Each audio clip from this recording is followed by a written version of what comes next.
Welcome back, everybody, to another deep dive. Yeah. Today, we've got a really incredible story to share with you. Yeah. And it all comes from an autobiography that we're going to be looking at today. Yeah. And the basic idea is we have this student in India who is trying to juggle his final exams Oh, wow. with a very deep commitment to his spiritual studies. Oh, okay. So That's like a lot on his plate. it is, yeah. And it makes you wonder, how is he going to balance these two very demanding aspects of his life? Yeah, with those high stakes exams. Absolutely. So that's what we're going to be diving into today. The story follows this student and his guru, Sri Yukteswar, and it takes place at Serampore College.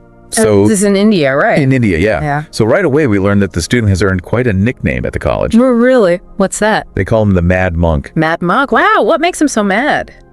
Well, it seems that his focus on religion is so intense Okay. that he's often excused from class participation. Oh, wow. So he's really dedicated to his spiritual practice. Absolutely. Yeah. And maybe a little too dedicated if you ask his professors.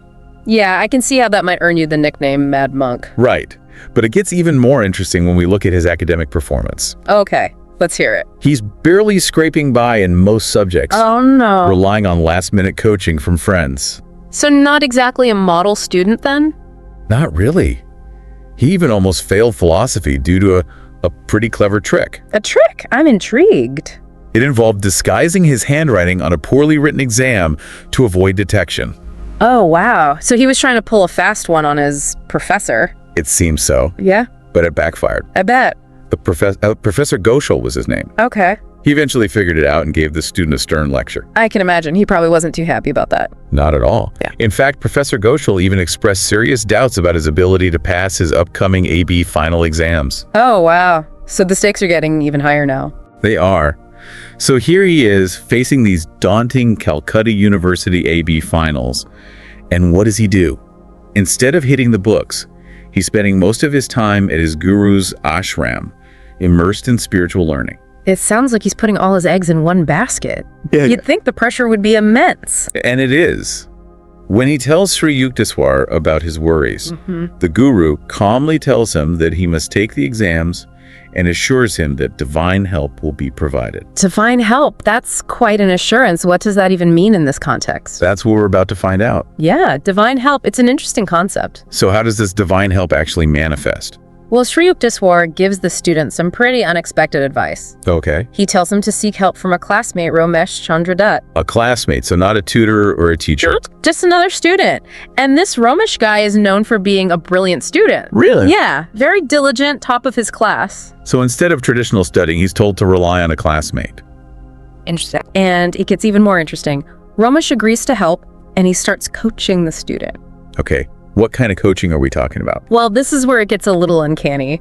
Romesh starts predicting exam questions. Predicting exam questions. How is that even possible? I know, right?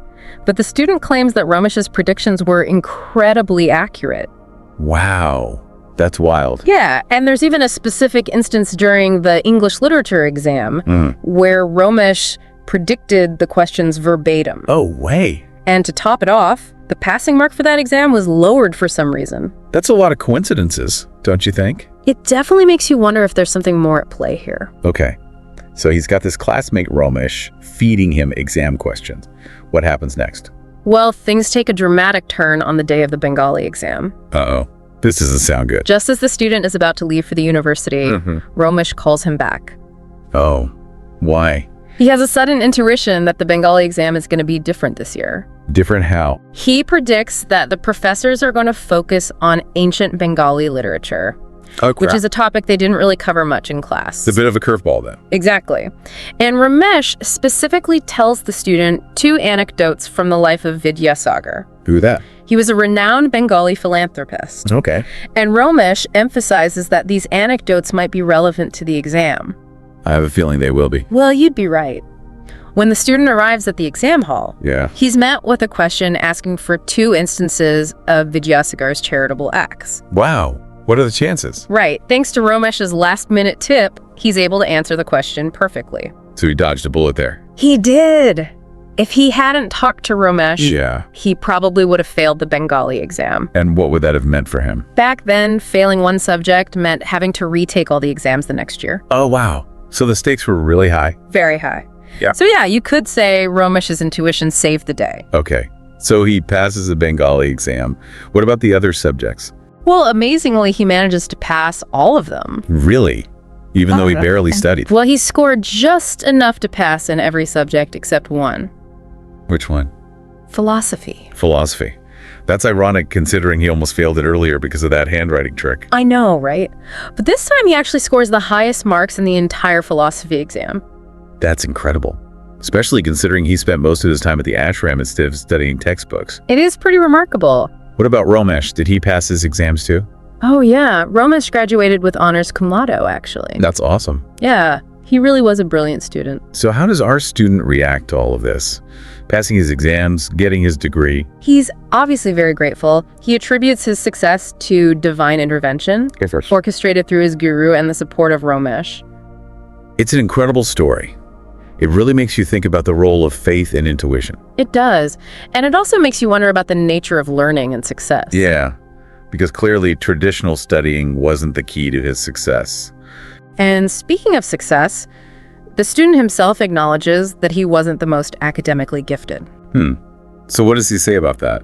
Yeah, he actually finds some comfort in the fact that many graduates end up forgetting a lot of the stuff they crammed for exams anyway. That's true. Yeah. It makes you wonder what the real point of all that studying is. Right. So maybe the true value isn't in memorizing facts and figures, but in the process of learning itself. Yeah, the journey, the challenge is the personal growth. Exactly. And in this student's case, his journey was definitely unique. Yeah, a mix of academics, spiritual guidance, and unexpected help from a friend. And let's not forget the role of his guru. Sri Yuksor. Right. He was a constant source of support and guidance. So how does their relationship play out after the exams? Well, there's this really touching scene where the student goes to thank Sri Yukteswar for helping him pass. I bet the guru was proud. Yeah. And he actually jokes that it would have been easier to rearrange the sun and moon than to let his student fail. Wow. That's a pretty powerful statement. It is. It shows how much he cared about his student. Yeah. It goes beyond just being a teacher. Exactly. It's a real bond. So what's the takeaway from this whole story? Well, for me, it's a reminder that sometimes things work out in ways we don't expect. Yeah. Like even when we don't follow the traditional path. Right. And that faith and intuition can play a big role in our success. It makes you wonder if there's a greater force at work sometimes. Maybe guiding us towards our goals. Even when we don't realize it. Exactly. So yeah, it's a pretty inspiring story. Definitely. It's been a fascinating deep dive. It has. And for our listeners out there, I'd love for you to think about your own lives. Have you ever had those moments where things just seem to fall into place, or you received help from unexpected sources? Maybe there's more to it than just luck. Maybe it's a sign that we're not alone on our journeys. Whatever you believe. I think this story reminds us to stay open to the possibilities and to trust that even when things seem uncertain, there might be a greater plan unfolding. I like that. Be open to the possibilities. Absolutely. Thanks for joining me on this deep dive. It's been a pleasure as always. Likewise. Until next time. Thank you for listening till the end. Please subscribe, turn on the notifications, like, comment, and share with your friends. This will help more listeners to discover our channel and content.